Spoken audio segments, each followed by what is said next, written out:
cuerpo extraño? ¿Qué es eso? No. También tiene una sonda, pero la sonda no está bien arriba. ¿Qué ven ahí en la tráquea del paciente? Bueno, tiene también los electrodos ya, pero otra cosa, no les llama la atención esto.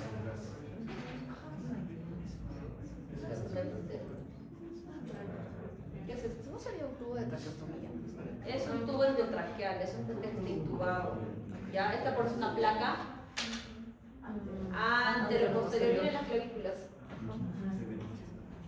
¿Ya? ¿Qué más, Macheli? ¿Qué más ves? ¿Qué es esto? Leri. ¿Qué es esto?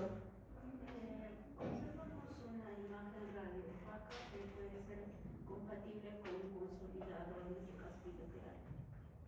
Bilateral. Está abarcando la totalidad del pulmón derecho y la zona superior, podría decirlo así, del pulmón izquierdo. ¿Ya? Sí, bastante bien. Una radiopacidad, ¿no? Con consolidado, ¿no? Del pulmón derecho y un poquito del izquierdo. A ver, vamos con...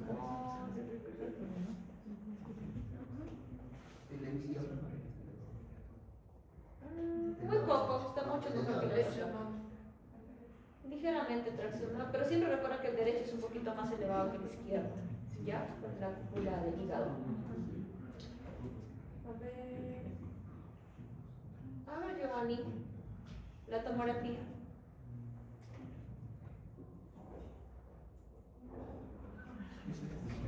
¿Qué ves?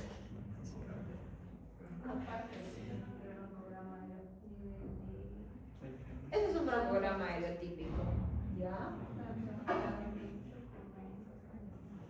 Es un consolidado en base de ambos hemitórax con broncograma aéreo, ¿ya? Tengo una neumonía, ¿no? Entonces vamos a hablar de neumonía intrahospitalaria. Siempre las guías cuando hablamos de NIH también habla de asociada a ventilación mecánica, porque es donde usualmente encontramos la neumonía intrahospitalaria, ¿ya? Entonces, ¿cuál es la definición exacta de neumonía intrahospitalaria? Es aquella neumonía que en todo paciente hospitalizado aparece después de 48 horas del ingreso hospitalario, ¿ya? Esa es la definición clara para todos. Ok. Como les decía, hay una neumonía asociada a ventilador que principalmente la definen después de la intubación ya también. La guía nos decía, sí vamos a hablar más de neumonía intrahospitalaria, pero siempre van de la mano porque el manejo es similar, ¿ya? El diagnóstico clínico principalmente se da porque aquel paciente que entró, por ejemplo, por una fractura de cadera, entró por una apendicitis, entró por una colecistitis, comienza a presentar síntomas respiratorios altos y en la placa o tomografía yo veo nuevo infiltrado pulmonar, o sea, una placa que estaba normal comienza a ser alterada, ¿ya? Hay signos clínicos de infección como fiebre, aumento de secreciones, leucocitosis o leucopenia y principalmente hipoxemia, ¿ya, chicos? Entonces recuerden que nuestra vía oral está colonizada por bacterias. Normalmente estos coexisten o conviven y no generan ningún tipo de infección, pero cuando hay una microaspiración de secreciones contaminadas, o sea, de microorganismos que habitan en un ambiente hospitalario, porque recuerden que ahí sí tenemos colonización también de esas áreas, y entran a la vía respiratoria, pueden generar una neumonía, ¿no? En los pacientes que son usuarios de tubos endotraqueales, tubos de traqueostomía, esto altera lo que es la defensa propia de lo que es el movimiento ciliar, entonces aumenta el riesgo de neumonías, ¿ya? Entonces, cuando ingresa el microorganismo igualito al saco alveolar va a generar una inflamación, el exudado, que lo hemos hablado, y también lo que es el shunt, ¿no? Con la acumulación del exudado. Comorbilidades que pueden agravar, pueden incrementar el riesgo de una neumonía intrahospitalaria, enfermedad grave, alteración de conciencia por el tema de aspiraciones o microaspiraciones, alguna cirugía mayor porque el tiempo de intubación o en sala es mucho más largo, entonces aumenta riesgo. Estancia prolongada, ventilación mecánica, sedación o reintubación. Y por eso nos peleamos con esto, al menos en la parte hospitalaria, porque los familiares no quieren llevarse a sus familiares. Ellos creen que su familiar debe irse caminando, comiendo Y no es así, el paciente cumple cobertura antibiótica y se va de alta, si es que no tengo mayores cosas que hacer, por más que el paciente no camine, vino caminando, entonces no, pues no se ve, muchos adultos mayores, la estancia que tienen hace que pierdan la movilidad por la postración y eso se recupera ya en el domicilio, ¿no? Entonces hay que tener en cuenta, entonces, paciente que ingresa, como me decían siempre, tú tienes que estar pensando cuándo le voy a dar de alta. No voy a decir, no sé, después 2 semanas, no. La idea es ingresa, cumple 5 días y se va de alta. No hay más que hacer, ¿ya? El riesgo de que un paciente tenga un estafilococo aureus meticilino resistente es el uso de antibióticos endógenos de forma reciente, prevalencia en algunos lugares de mayor carga microbiológica, por así decirlo, de estafilococo aureus, antecedente de una colonización o infección previa o el shock, ¿no? El shock o riesgos de mortalidad aumentan el riesgo de infecciones con gérmenes resistentes, no solo MRSA, sino también lo que son gram negativos, y ahí está lo que es la pseudomonas aeruginosa, ¿ya? Entonces, ¿cuáles son los dos agentes principales? Aureus meticilino resistente y pseudomonas aeruginosa, ¿ya? ¿Qué tipo de gram es la pseudomonas aeruginosa? Gram negativo, ¿cierto? ¿Ya? Entonces, fuera de esos dos que son los más grandes que solemos tratar acá, no me debo olvidar de las otras que son enterobacterias como Klebsiella, Enterobacter, Escherichia coli, pero el BLE, ¿ya? El beta-lactámico resistente. Acinetobacter, que son otros organismos gram negativos que también suelen estar ahí. Pero el más común es pseudomonas aeruginosa. Y acá a veces lo dividen en gram positivo en el meticilino sensible. Puedo sospechar, quizás en un paciente que recién haya ingresado de la parte común de la por una causa X, haga una neumonía. Pero la gran parte los manejamos como meticilino resistente, ¿ya? Así que eso como inicio lo tomaría. Obviamente esta resistencia va a tomar mayor importancia si que mi paciente permanece en una unidad de cuidados intensivos donde la prevalencia es mucho más alta respecto a un paciente que esté en una sala de hospitalización común. Por ejemplo, como les digo, un paciente traumatológico que ingresa por una fractura de cadera y es una neumonía hospitalaria, pues será menos la probabilidad de que adquiera un germen resistente hasta que no lo operen, porque en esas operaciones igual el riesgo aumenta también. ¿Bien, chicos? Entonces, no asumir que el inicio temprano es más sensible, no. Tengo que basarme en factores indeseables. Si, por ejemplo, tengo un paciente que reingresa a la parte hospitalaria después de una semana de haber sido dado de alta, no voy a pensar en una NAC, ya pensaré en una neumonía intrahospitalaria. Se dice que hasta 30 días posterior al alta puedo sospechar una neumonía intrahospitalaria. Y eso es algo que les decimos a los familiares cuando se van de alta. ¿Puede que haga una neumonía en estado todavía en casa? Sí, puede suceder porque él se lleva esos gérmenes en la mucosa. Si el paciente no tiene una buena defensa, son pacientes postrados, pues el riesgo aumenta, ¿ya? Y por eso lo importante es que cuando ingresan los pacientes a la parte hospitalaria se les debe tomar cultivos de esputo, ¿ya? Lo importante en una neumonía intrahospitalaria es esto, que es un infiltrado nuevo, ¿ya? Asociado a síntomas clínicos de la parte respiratoria. En la placa, como les digo, el nuevo infiltrado. En la tomografía, cuando la radiografía no me da una imagen muy clara o no me da el diagnóstico claro, sigo dudando, será, no será, o será una atelectasia o una neumonía, pues la tomografía me ayuda para eso. O como les digo, si hay una mala evolución clínica, para ver de mejor forma el absceso, el empíema o una cavitación, voy a usar una tomografía. Y la ecografía al menos se usa mucho en las salas de unidades de cuidados intensivos, porque esos pacientes en ventilación mecánica yo no los puedo llevar fácilmente a una sala de tomografía o una placa de tórax portátil. Sí me ayuda, pero a veces es más rápido agarrar el ecógrafo y hacerlo en tiempo real, ¿no? Es lo que se hace mucho ahora. La ecografía pulmonar, la ecografía en general creo que ha avanzado demasiado, se utiliza en muchos ámbitos y nos da mucha rapidez en diagnósticos. ¿Cómo obtener las muestras? Bueno, cuando hacemos en un paciente que está con ventilación mecánica, se sugiere que sea con una aspiración endotraqueal, ¿no? Entonces, para un tema de sensibilidad de muestra. Porque una cosa es que yo tenga, recuerden que los pacientes intubados tienen la boca abierta de por sí, por el tema del tubo que está ahí. Yo no voy a tomar una muestra de acá porque obviamente está colonizada esa boca de microorganismos. Tengo que tomar la muestra del tubo endotraqueal, ¿ya? En un paciente que no esté intubado, pues sí se le puede tomar cultivo de esputo convencional, ¿ya? Y si está en algunos pacientes cuando las lesiones son como atelectas de neumonías muy grandes, solemos hacer broncoscopías, entramos con broncoscopía y tomamos una muestra ahí. Inicio del tratamiento, principalmente tengo que usar criterios clínicos. La procalcitonia, ¿sabe qué es la procalcitonina? Es un marcador ya inflamatorio. Pero ¿qué más? ¿Qué más me da? Inflamación por bacterias. Bacteria. Es un marcador inflamatorio que te orienta mucho a que es la infección que estoy teniendo en ese momento sea de origen bacteriano, ¿ya? Al menos en neumonías severas sí nos ayuda mucho en el seguimiento. En neumonía adquirida en la comunidad te dice que no puedes basarte en la procalcitonina, te tienes que basar en la parte clínica, pero en neumonía hospitalaria sí nos ayuda mucho, ¿ya? Para iniciar la cobertura de lo más temprano, ¿no?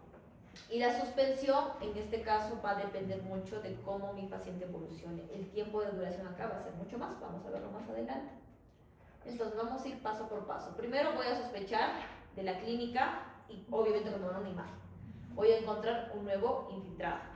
Tengo que valorar en qué estado está mi paciente. Si es un paciente que todavía le puedo dar endovenoso, que no tenga signos de shock o una hipoxemia marcada o porque eso aumenta la mortalidad, debo tomar cultivos y darle una cobertura sospechando el riesgo de multidrogoresistencia. Técnicamente todo hospital debería tener un antibiograma reciente cada 3 meses donde te diga, digamos, yo tengo estafilococo, pero esta es la sensibilidad. Tengo pseudomonas, esta es la sensibilidad. Eso no es igual en todos los hospitales, eso es independiente de cada uno. Técnicamente, o idealmente deberíamos tener eso, pero tampoco tenemos. Tenemos un infectólogo en el Seguro Social, uno para todo el hospital, entonces el doctor ya nos ha dado de partirse para cubrir todo lo que debe hacer, porque eso lo hace en infectología, ¿ya? Iniciamos una terapia antibiótica empírica porque mi paciente está hospitalizado, muchos de ellos están graves, entonces yo no puedo esperar a que les salgan los resultados para arrancar el tratamiento y sigo revaluando, al igual que una NAC, cada 32 horas. En algunos casos podemos desescalar, obviamente teniendo el resultado de lo que son los antibiogramas, suspender o ajustar si es que no estoy considerando ese diagnóstico, ¿no? Si no tengo riesgo de MARSA, o sea, que no sea meticino resistente, ¿qué tipo de antibiótico recibe un estafilococo sensible? No. No. Estafilococo aureus recibe oxacilina. Las celulitis convencionales, que no son resistentes, es por estafilococo aureus, pero sensible, reciben oxacilina. O sea, técnicamente podríamos darle oxacilina o clindamicina, pero es menos susceptibilidad, ¿ya? Pero cuando yo quiero abarcar lo que son gram negativos pseudomonas, ahí sí tengo que abarcar amplio espectro porque estos gérmenes de por sí son resistentes. Y mi primer escalón es piperacilina, tazobactam, que es igual a otra, beta-lactamasa, ¿ya? Puedo usar cefepime. ¿Qué tipo de cefalosporina es cefepime? Quinta no. Cuarta, ya, cuarta. Levofloxacina, pues una quinolona. Y mi penen o meropenem, que es un carbapenem. Hay una cosa importante acá. Todos los carbapenems cubren lo que es pseudomona. ¿Sí? No. No. ¿Cuáles son los carbapenems que conocen? Ya, ¿cuáles más? Imipenem, meropenem, ertapenem, doripenem. Ya, de estos 4, ¿todos cubren? No. ¿Quién no cubre?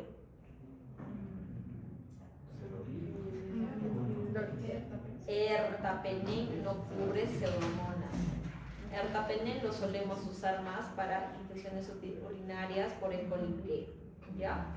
Entonces los demás sí, pero ertapenem no. Así que si les ponen una composición con ertapenem en cobertura, pues saben que no va a cubrir para una neumonía intrahospitalaria, ¿cierto?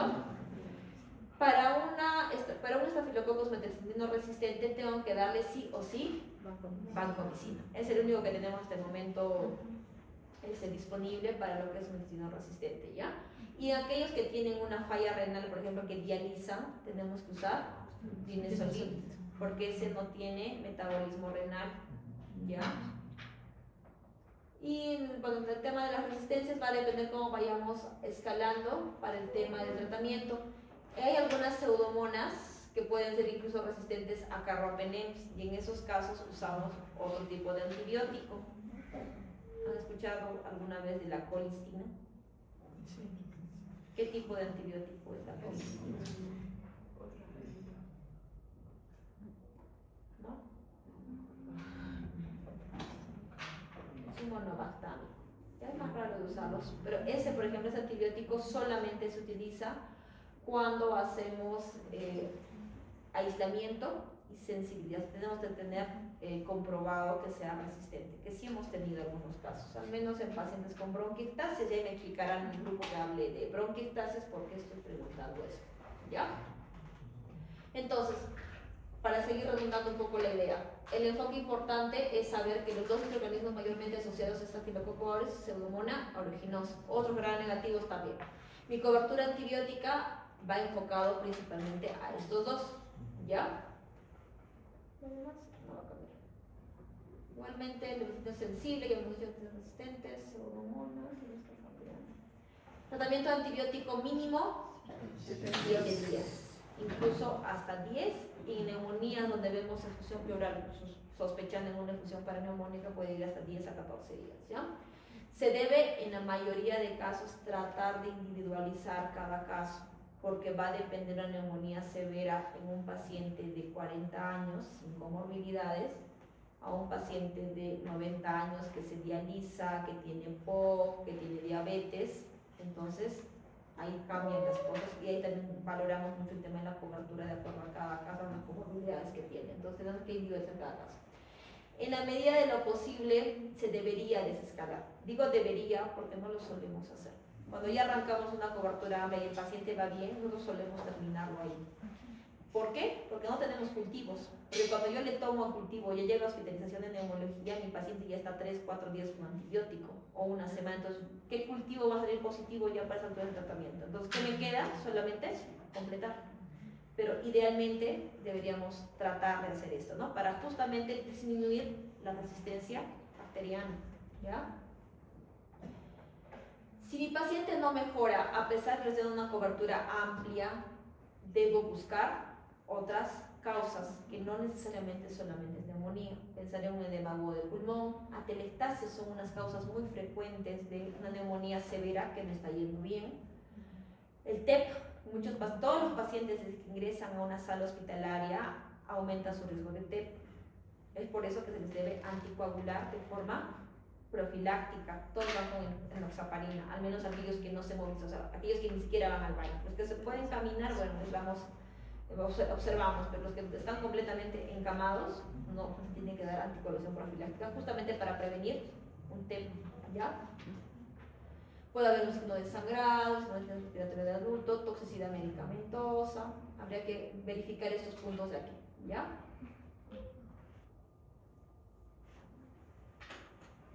¿Cómo prevenimos el tema de una neumonía asociada a ventilador? Primero, darle lo mínimo necesario. Si el paciente se puede extubar lo más pronto, obviamente según tolerancia, la idea es que salga ese tubo endotraqueal. Podemos darle incluso cánulas de alto flujo para evitar eso, porque en la cánula de alto flujo solamente saca afuera, no tengo que meter ningún dispositivo a nivel de tráquea.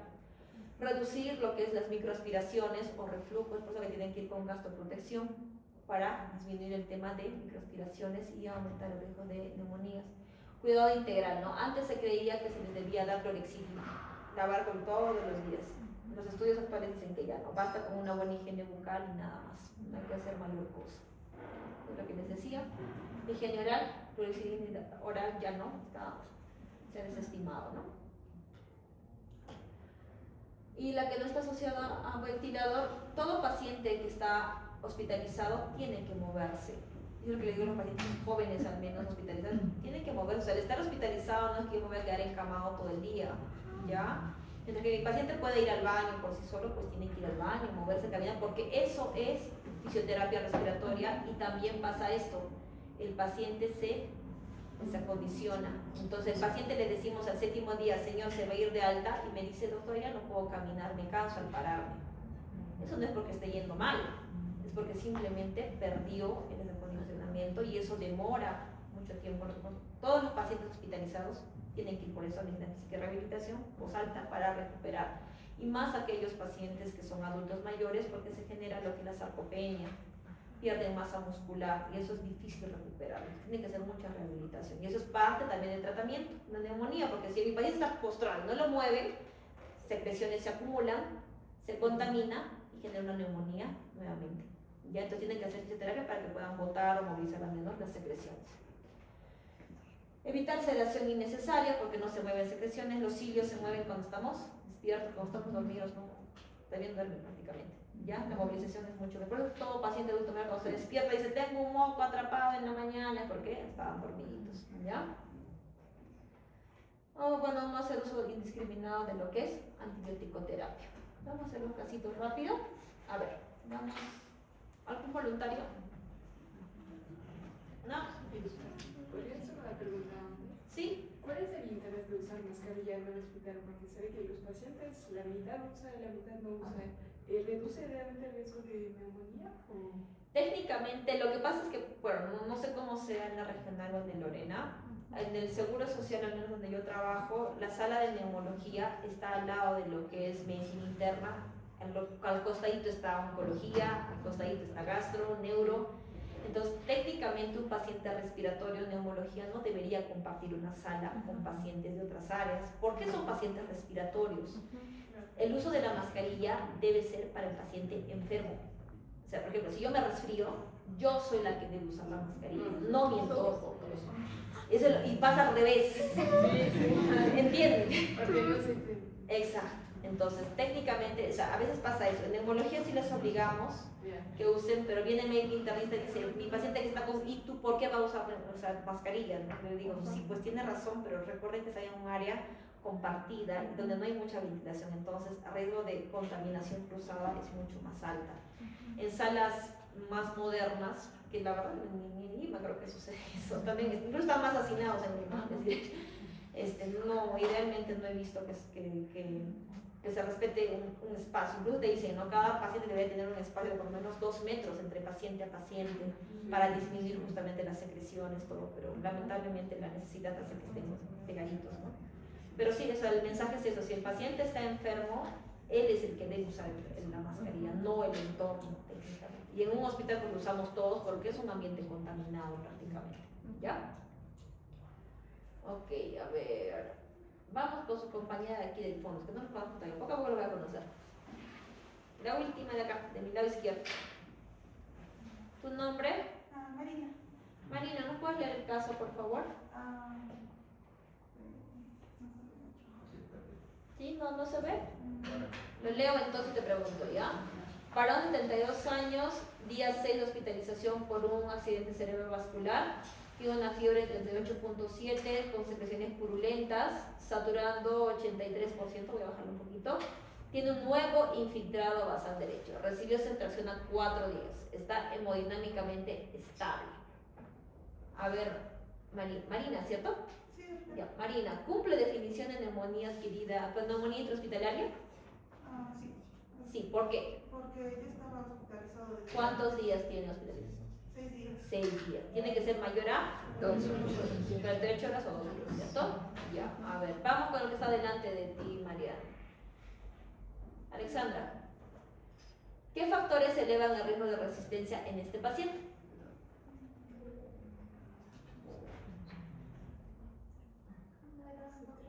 ¿Perdón?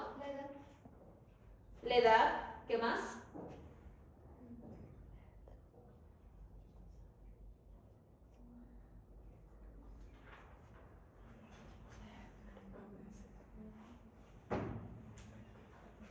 ¿Qué dicen? ¿Qué más? El uso de saturación, ¿no es cierto?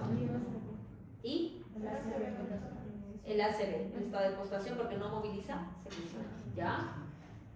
Adelante. Bueno, ¿qué muestra solicitaría? Sería un cultivo de esputo. Cultivo de esputo, porque esta paciente sí se mueve, ¿no? Es médicamente estable, entonces sí. ¿Y cómo elegirías el esquema empírico? ¿Qué le darías? Si ya está recibiendo ceftriaxona, ¿qué le darías? ¿A qué rotarías? Cobertura de grámula antilocutora. ¿Cuál? Fibrastina y mastazolatano. Pero está estable. Cefepima, ¿no? Cefepima es una muy buena opción, ¿ya? Porque se presenta de tercera generación, cefepime es de cuarta, estoy escalando un poquito más, pero sin ser tampoco muy agresiva al darle pipetazo de frente. ¿Ya? ¿Y solamente le darías cefepime o le agregarías algo más? Viendo en esta imagen.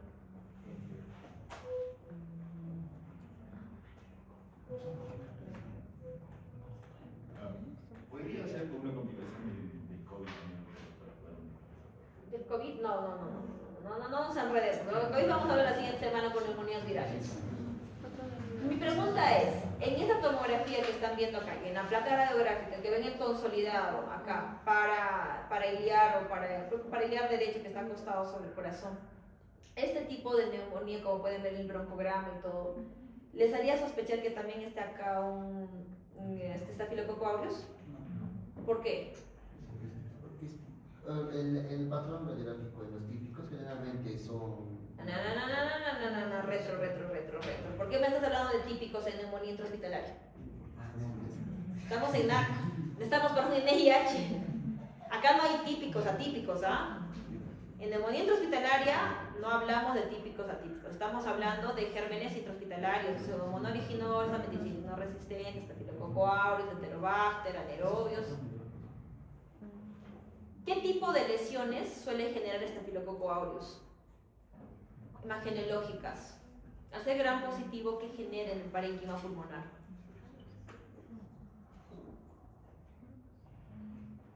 Genera lesiones cavitarias. ¿Ven cavitación en ese consolidado? No.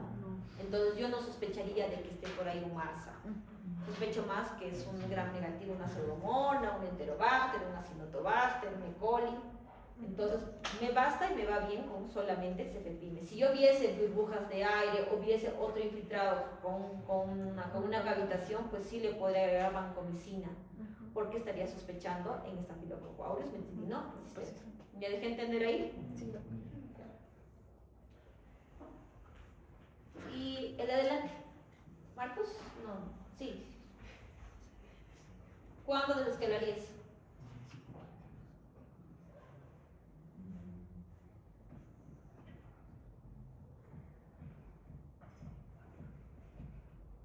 ¿Cuándo desescalarías? Cuando tenga el resultado del cultivo de esputo. ¿Ya? Chicos, tienes que comenzar a integrar. Tienen que integrar lo que estamos hablando. ¿Ya? Vamos, ya me habló Mariana. Vamos contigo. ¿Cuál es tu nombre, Gonzalo? Te estoy hablando a ti. ¿Cuál es tu nombre? ¿Sí? Leonardo. Ya, vamos contigo.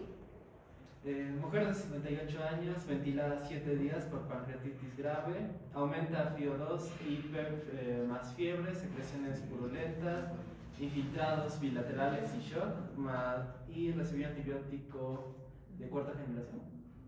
Antibiótico, no, endovenoso. ¿Qué ¿Qué es PEP? Ya. En primer lugar, la paciente está ventilada. ¿Qué quiere decir eso? Que está en soporte de ventilador mecánico. ¿Ya? Aumenta FIO, quiere decir que, digamos, estaba con FIO 32, está con FIO 50 ahorita. Y el PEP dice que es soporte, o sea, es una presión que colocamos en un ventilador mecánico para que el pulmón siga funcionando de forma adecuada. O sea, ha habido una desmejoría clínica porque hay un aumento de requerimiento de oxígeno. ¿Ya? ¿Qué estás viendo, Leonardo, en la placa? Esta es la placa radiográfica. Cuéntame, ¿qué ves? Una radiopacidad a nivel de primero lóbulo superior del pulmón izquierdo. Ya, hay un consolidado ahí. ¿Qué se ve esto? ¿No? Se ve un consolidado. ¿Qué más? Y de igual manera, a nivel del pulmón derecho, a nivel de la unión entre el lóbulo superior y medio. ¿Qué es? Llegarían a ser consolidados, sin embargo. No son consolidados. Cavitación, es una lesión cavitaria. Son dos en sí, miren. Pueden ver claramente acá el nivel hidroaéreo. Cuando ustedes ven el signo de la playa, el signo de la playa le decimos esa línea horizontal por completa dentro de una lesión, de una imagen redondeada o la cavitación en este caso, ¿no? porque esto es aire y esto es líquido, no de la playa también, ¿ya? Que tenemos dos acá. Y acá también veo, miren, este es un consolidado igual. Esto sí se sigue, porque si no le dan tratamiento se va a abrir también, se va a hacer una cavitación, ¿ya?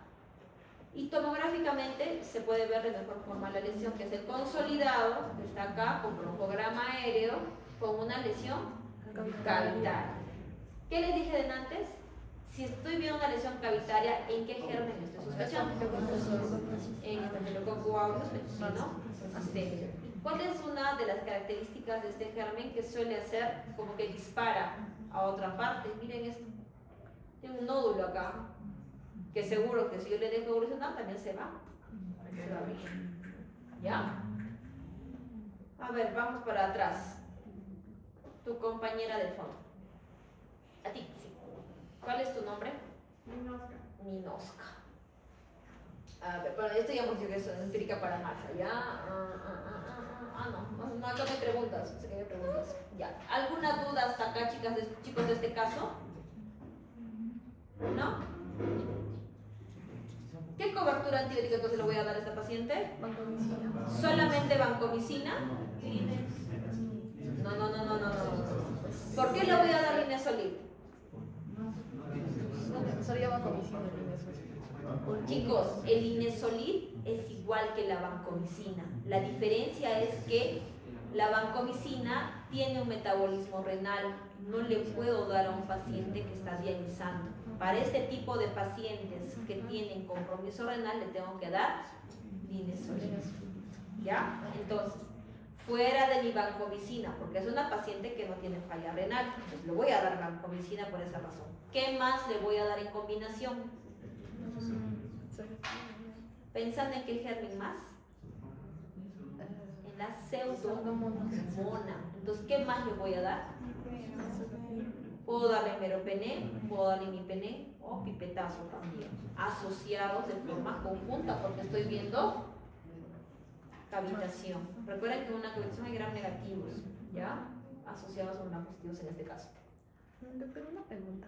¿Y por qué en este caso no se podría dar cefepime? Tendríamos que tener el cultivo donde usted diga que no es resistente, pero por el grado de compromiso de la lesión cavitaria solemos ir mejor con carbapenems, porque tiene una mejor penetración y un tiempo de duración más largo. Entonces disminuye la posibilidad de que se siga abriendo más y genera más complicaciones. ¿Ya? Pero si que tengo un antibiograma que me dice que es sensible, pues desescalamos, como la guía te dice que si tenemos la opción de hacerlo, pues lo hacemos. Pero lamentablemente a veces nunca tomamos los cultivos y es un punto en contra para nosotros. ¿Dudas? ¿Preguntas? Sí, claro. Recuerden no combinar, están combinando NAC con NIH, son conceptos diferentes. ¿Ya? ¿Ya? ¿Lady? La parte en la que un paciente después de que ya habíamos hospitalizado salió de alta, ¿hasta cuántos días espero para ver si es una neumonía tenida? Puede hacer una neumonía hasta 30 días posteriores al alta. Ya eso te dicen las guías. Obviamente teniendo presente la hospitalización. Y la definición te dice que todo paciente que no haya tenido neumonía y esté 2 días en el hospital y hace un nuevo infiltrado, eso es una neumonía. Incluso algunas guías van a hablar de neumonía temprana y tardía, pero también eso ya está un poco desestimado actualmente. Ya como ustedes sepan que es a las 48 horas es lo mínimo necesario que deben saber. ¿Chicos? ¿Dudas, preguntas, algo? ¿Hasta acá? Creo que son comparaciones. ¿Sí? ¿Todo claro?